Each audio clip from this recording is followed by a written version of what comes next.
This is the Fifine M9. It's a dual wireless lavalier mic system that includes 2 transmitters, a receiver, and a charging case. Before we get started, I want to thank Fifine for sending this out to me to check out and review. So everything you hear in this video will be from this mic system. Let's go ahead and start off by diving into the specs of the Fifine M9. This is a lightweight and compact wireless mic system that can be used with your phone, camera, or computer. The transmitter is small and weighs only 17.6 grams. They come with wind muffs, which I always use when using mics like this. It has a clip on the back to clip onto your shirt, hat, or wherever you want. It'll even fit on your cold shoe mounts. You get on average 6 hours of battery life on each transmitter, and they take around 1.5 hours to fully charge. On the side of the transmitter is the power button that can also be used as the mute button. On the other side is the pairing button. And just below that is the noise cancellation button with the indicator right underneath it. I normally prefer to adjust my audio when I'm editing a video, but if you're in a noisy or windy environment, this is a quick fix without having to worry about editing it in post. They have a bit depth of 16-bit, which is good enough for a lot of videos. 24-bit is the industry standard for post-production workflow and final deliverables, but 16-bit is considered the standard quality for digital music. Obviously, I wish this mic used at least 24-bit, but it's good enough for what it is. The receiver is pretty small as well and can also be clipped onto things or fit into the camera's hot shoe. The display here isn't a touchscreen, but it does show all the information that you'll need. On the side is the power button. There's also 2 buttons here to control the volume of the transmitters. On the other side is the button to switch the mode from mono to stereo.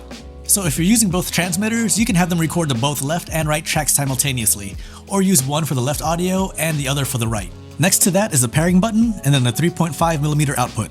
They give you 3 cables to connect the receiver to your phone or camera. There's a TRS, a TRRS, and a USB-C cable. They say it has a 50-meter range connection, so let's head out and test it. I'm just gonna walk out there. I have no clue how far 50 meters is. My girlfriend usually helps me with this, but she's homesick right now, so no one's gonna be able to tell me when I lose connection with the audio. So if I keep talking while I'm walking out there and it cuts out, this is all her fault, all right? All right, let's get started. 3, 2, 1. All right, let's just walk until we lose connection this way. I have no clue how far 50 meters is again. I'm just gonna walk until my dog goes crazy, but I don't know if you can see my dog all the way back there. Hopefully she doesn't run away from me. But yeah, 50 meters. Seems pretty far. I think when I quickly researched it, it's supposed to be like the length of an Olympic swimming pool, which I have no clue how big that is. But it's pretty far. I feel like I'm pretty far. I'm not sure if it's still connected or not. Hopefully it is. I'm just talking to myself. And yeah, I don't know how far I'm gonna go. My dog looks confused. I'm gonna keep walking to that tree. I don't even know if this camera can see.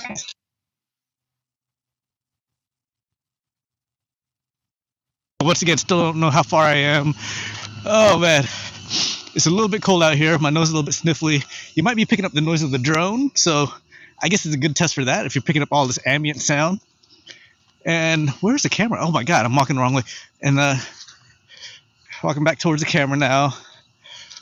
Oh man, my nose is, I need Kleenex. All right, so should be picking up a connection again. If it lost connection, it should be picking it back up. And hopefully it does a pretty good job distance-wise. 50-meter test. I don't know how far that was. Maybe not 50 meters, but we'll find out. All right, back to me. And finally, there's a charging case that has a 1200 mAh battery capacity. It's good enough to charge the entire system from empty twice. It charges via USB-C, and the battery level indicator is right here in the front. So yeah, it's a nice mic system that comes in at a reasonable price. I think you can pick it up on Amazon for like 60 bucks. If you do decide to buy this, here's what you'll get. Here's the packaging. Here's the user guide on top. Everything is stored in this carry case. Let's open it up. First are those cables that I showed earlier. A TRS to TRRS, TRS to USB-C, and a TRS to TRS. It comes with 2 wind muffs. Here's a USB-A to C charging cable. And finally, the unit itself. Here's your charging case. Open it up and everything sits nicely in there. Here's the receiver and the 2 transmitters. The wind muffs twist onto the transmitters. It's like a little pet. And that's everything. Now there are a couple of issues that I have with this wireless mic. First off, I don't like to clip these kind of mics onto my clothing. If I have to, I prefer to use a magnetic pendant like when I'm using the DJI mics. But the M9 is all plastic, so there's no way to put a magnet on it. There's also no input to attach a lavalier to it. I have to bring the DJI mic out again, but I prefer connecting a lav to it, attaching that to my shirt, and then putting the transmitter in my pocket. The only way to use the M9 is to have them as close to your source as possible. And finally, I hate the smiley face. Yeah, it's a personal issue, but I just don't like logos or designs on things that can be seen on camera. You probably already noticed on my DJI mics that I cover up the logo with a piece of tape, which I'll probably do with these too. It just bugs me. Anyways, let me know if you have any questions about the M9s. But for now, I'm gonna go find that tape. See ya.